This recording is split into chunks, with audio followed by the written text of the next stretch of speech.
All right, good morning and welcome to our channel. Today, we're going to discuss the impending doom of AI. And I've warned you guys, I seriously warned you that, the federal government would roll this out. And of course, we've got confirmation at this point that through most housing systems, there is a rapid ascent to essentially push out the market. And this is being hugely driven by one, profitability, money, or to save money for no other greater cause. And those couple of things are going to affect both efficiency, whether or not people are able to rent at reasonable rates. It's affecting the job market. It's all over the map right now. But look, I want to talk exclusively for those of you in the first segment here for the housing part. Look, there's a long list they have implemented, and it's moving at a rapid pace. In other words, it started and it's going to continue through 2028, and we're talking about doubling every month. And so let's go over that list real quick for those of you that participate in federal housing.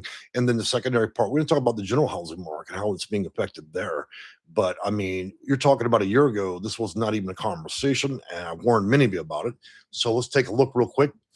So right now, the application waiting list process for those that are seeking out federal housing in Section 8, they're now organizing applications. They're detecting duplicates, verifying documents with AI, prioritizing workflows, reducing the manual paperwork load. So it's full involvement at this point with some overview, and pretty soon that overview will be gone.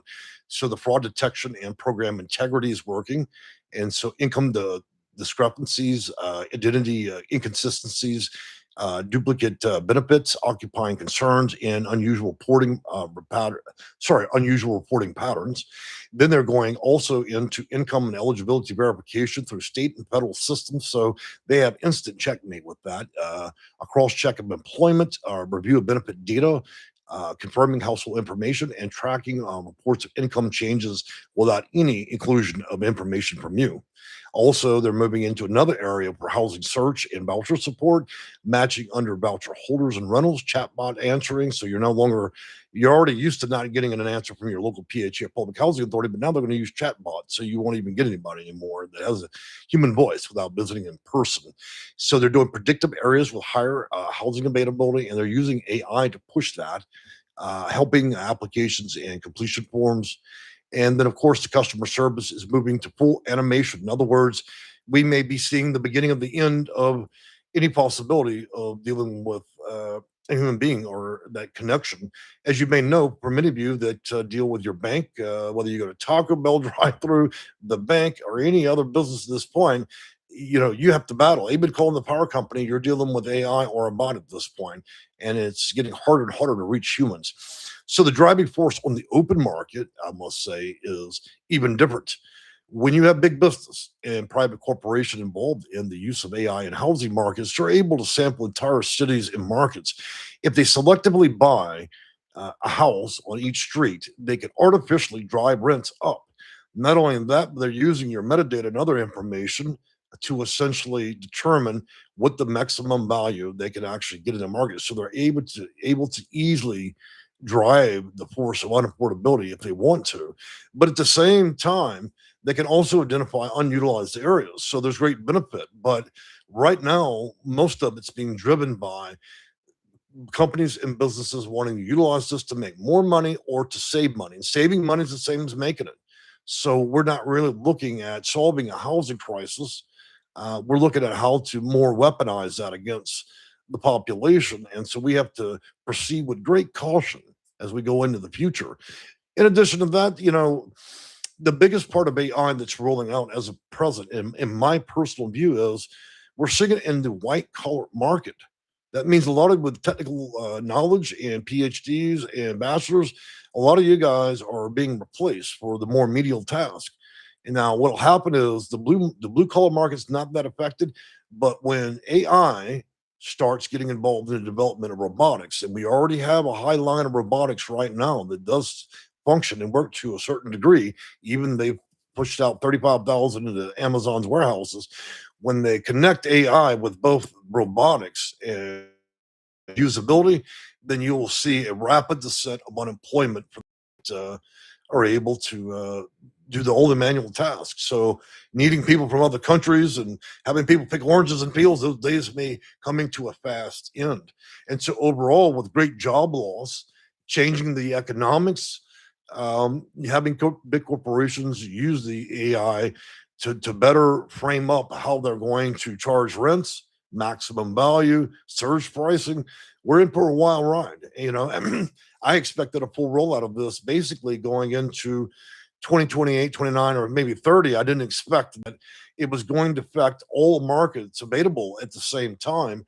And when we move into full animation, because we're not talking about chatbots, we're talking about something that's not living and breathing, but yet it can make decisions at an IQ level of 130 or better. And so you see where the problem could be. And I'm also seeing, let me tell you something.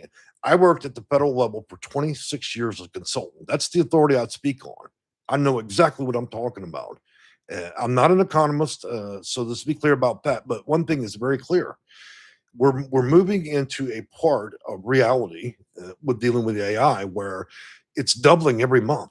Okay, and so we have to adapt to this as quickly as possible.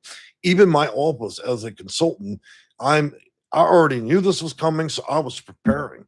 So a lot of what I'm trying to solve for people that need housing and other issues, I'm already trying to figure out how to work with, or either if I have to manipulate the process of AI to favorably serve clients. I mean, I have to do what I have to do to stay relevant. I figure that a lot of what consulting work is left is a dying breed because pretty soon AI will be the consultant, but it's not the god of all gods. It still cannot detect and play the same games as humans.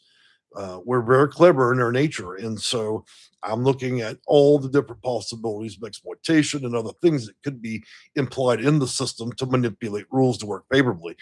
But my bigger and greater concern with AI is it does not consider the human element, and so the effects of that. We cannot have mass layoffs, jobless people. And so that goes back to one clear tone before I close this video. If we eliminate the greater portion of the low income as it stands now, we add AI, which is eliminating middle America, then we're in for a dangerous path into the future. If we don't figure out what to do universally about income, we're treading on a very serious line. Many of you remember the tech age. It lasted 10 years. AI is rolling out at such a rapid pace. What was taking the tech area a decade, and then we dealt with computers and technology. That was about, changing every month, every year or so. With AI, it's now when you involve AI with robotics and also quantum computing, we're taking light year jumps with this, and most of the general population is unaware, keenly unaware that is changing virtually everything about our lives. And it has a great sample market because of Facebook and Google giving out all of our metadata. And so it already knows who we are. So I tell you all, spend some time, even if you're not a tech person, spend some time looking into this because in the very extreme near future, it will play a huge factor in your employment, your housing, and how you even operably make money, or if you even have a job anymore. Okay. I've enjoyed talking with you. My name is Jay. I am with section8consulting.com, and I talk on the topic of federal housing and many other issues.